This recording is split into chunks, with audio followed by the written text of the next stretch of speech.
YouTube, content, comics. It's more than a linear path.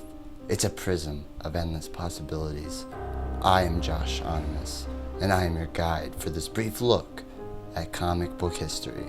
Now follow me as we ponder the question, where did the Marvel Comics series What If begin? Our story begins in 1975 when Roy Thomas had stepped down as editor-in-chief at Marvel Comics, but was still writing and editing dozens of comic books a month. Thomas said that his main motive at the time in creating the What If series was that he would be able to play outside of regular Marvel continuity, and play he did. He said, "Around the same time I conceived The Invaders, I came up with another way to handle major characters and yet not have to coordinate my stories with those of others, which I wasn't particularly in the mood to do just then.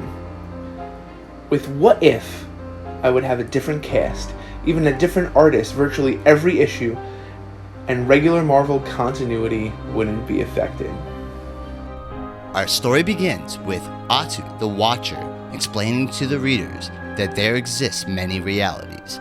In each alternate reality, there is a divergence from what's happened and what could have happened.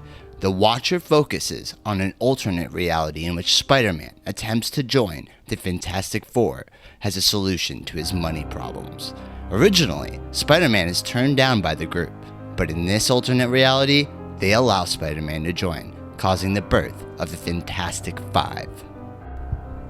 With Spider-Man on the team, his association with the Fantastic Four grants him acceptance from the population, unlike his mainstream counterpart, who is labeled a menace by the Daily Bugle.